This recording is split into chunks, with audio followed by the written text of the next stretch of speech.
Hello, this is the shortened version of the TEM talk that I will be delivering on the November 25th at Tredyfrinn Easttown Middle School. Hi, I'm Bhavan Krishna Panagoti, and today is going to be my TEM talk about leadership and teamwork. Leadership and teamwork are two very big skills that each of them have their own subset of skills that you have to learn in order to be a better leader and teammate. And I've learned these through my many experiences, which I'll highlight on the next slide.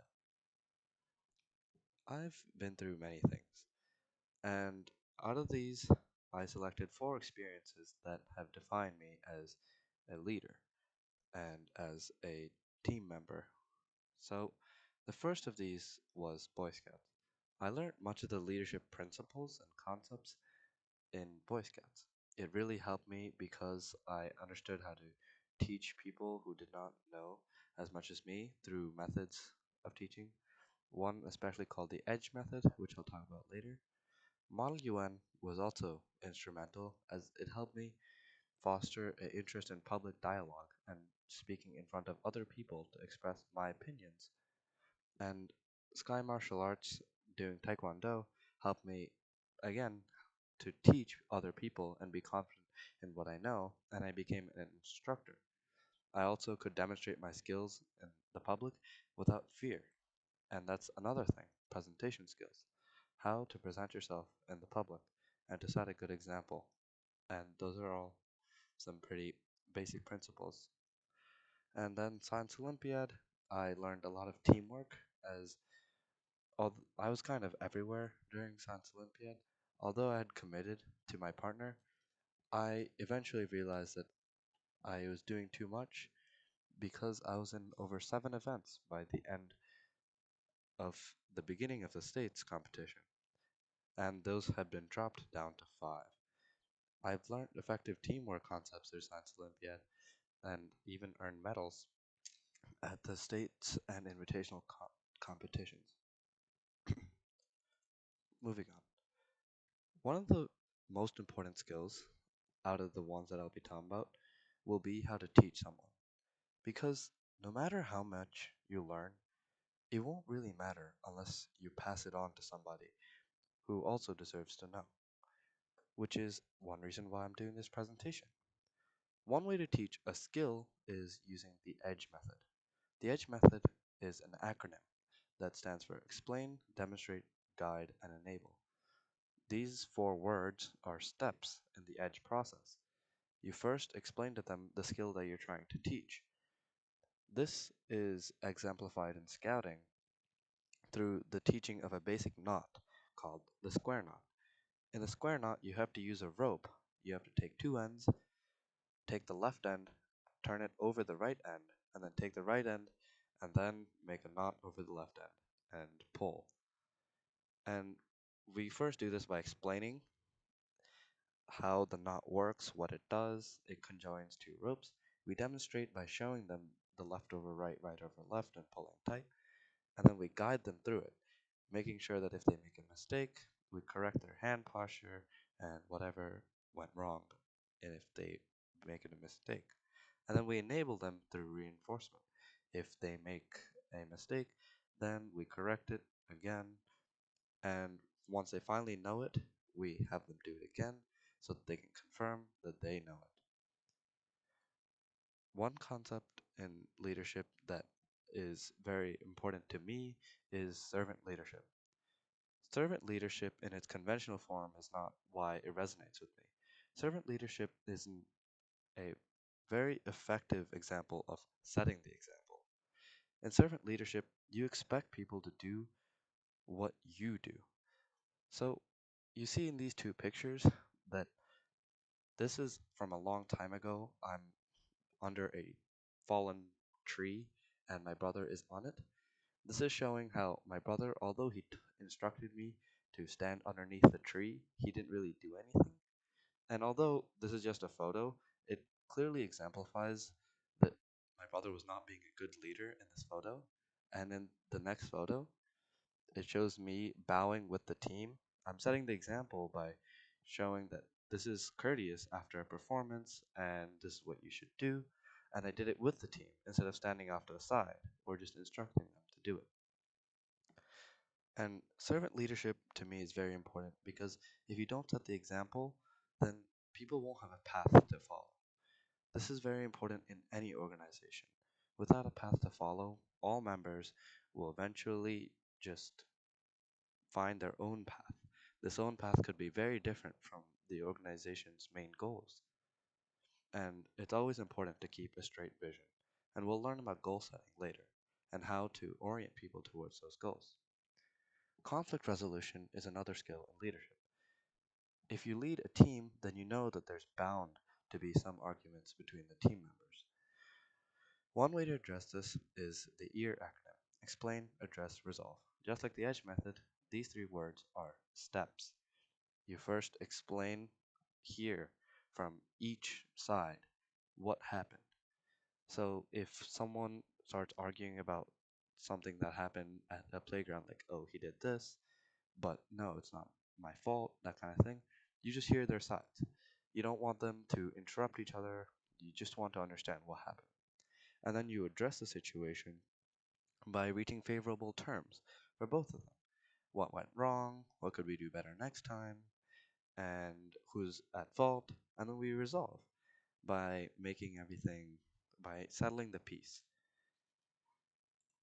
And then teamwork. Good leadership is only works when you have a strong team to lead. And teams are formed by effective communicators and a synergy that forms in between the team members. For synergy, people need to align their perspectives. As we see in the stages of team building, forming, storming, norming, and performing, that people have different approaches to reach a goal and sometimes can even be conflicting approaches. But once you align them, then it's almost like everyone is coordinating in unison. And this is very important. If you saw in my first slide, there was an image of me marching with a few people in my troop.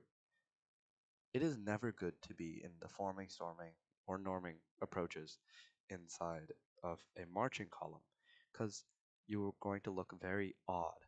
And the entire point of marching is to show discipline and coordination.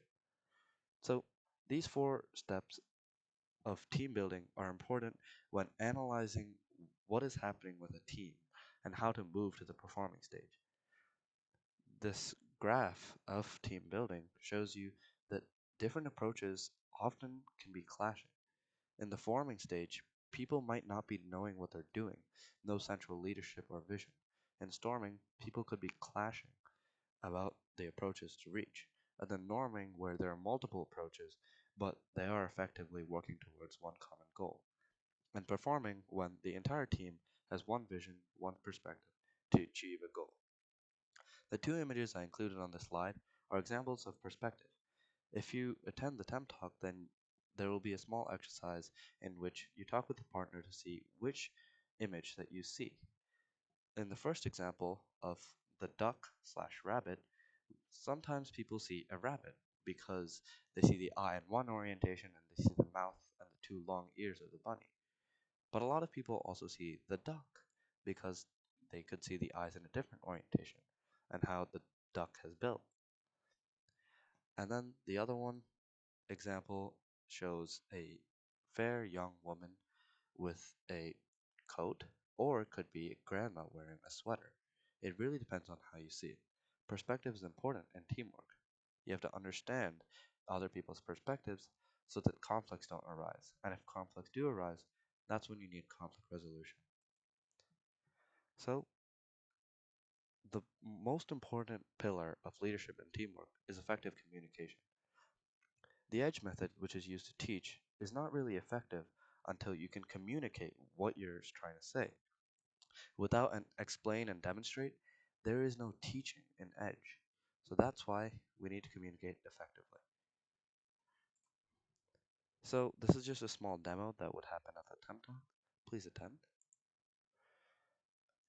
And this is a reflection for that. This is if they do good as a group, then how do they do good as a group? Did they align to one vision? Did they have multiple approaches? And what stage of team building did they go through? Effective communication comes from effective talking, as the most important way to talk to someone is using verbal cues, like you could be conveying information. And this is where fillers come in.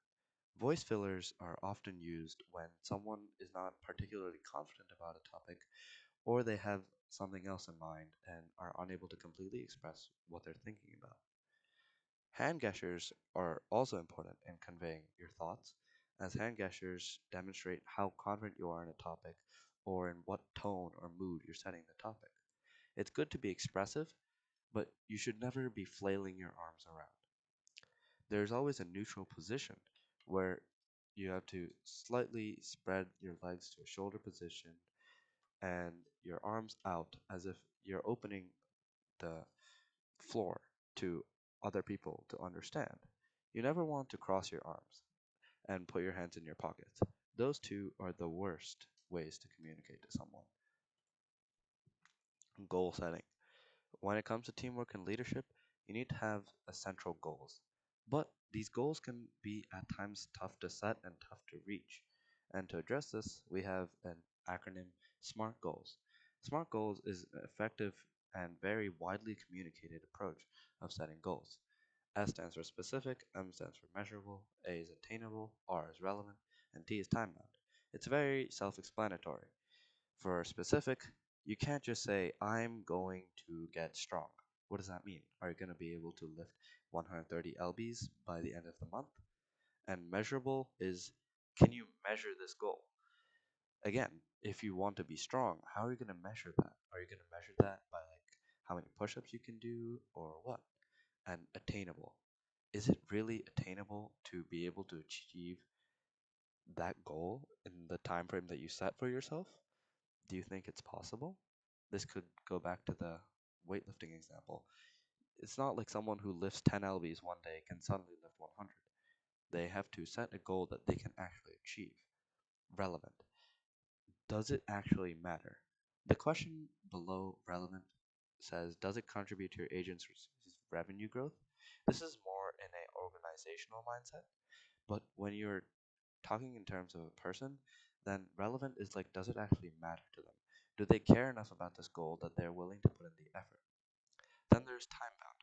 Time bound is important because you can't just give yourself unreasonable time limits, as that can lead to burnout, or it can just give you too much time and you could be lackadaisical in your pace to achieve the goal. Motivation in leadership and teamwork comes from a hierarchy of needs, and this is established in a step pyramid that has 5 steps, and it's the um, person who described this first was Maslow. He created the Maslow's hierarchy of needs. These needs define what a person is willing to do, their motivation behind the action. This is important when you're trying to understand someone's perspective into why they did something.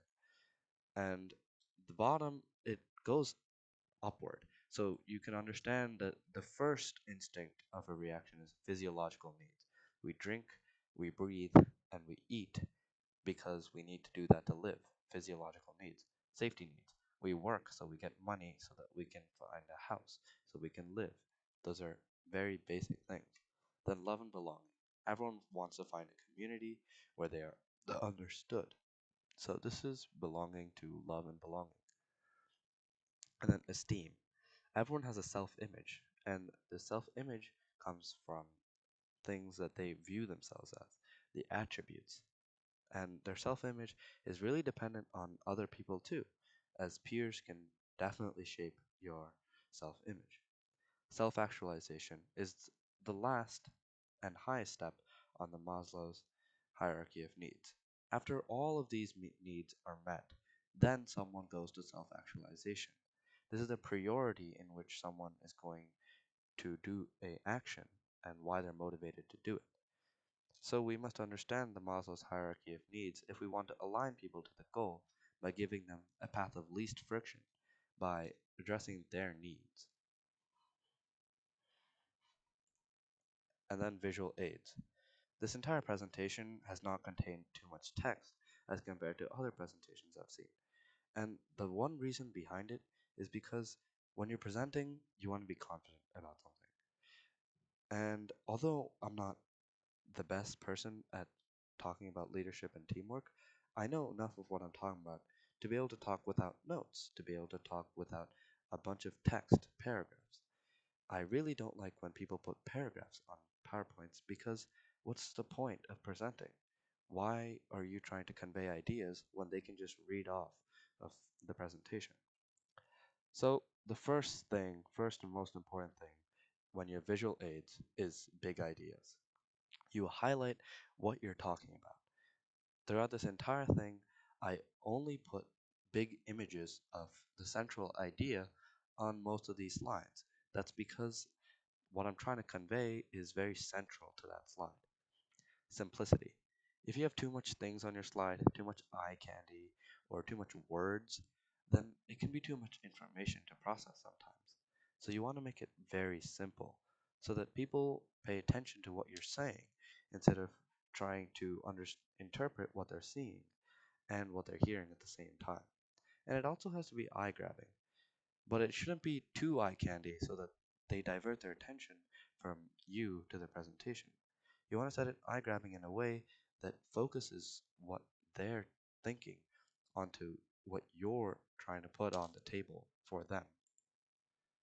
And this is another activity that I had for the TEM talk. It's a vow of understanding, very fun. And here's a reflection activity. I'll give you a moment to reflect on what you heard about the presentation. It's a lot, it really is.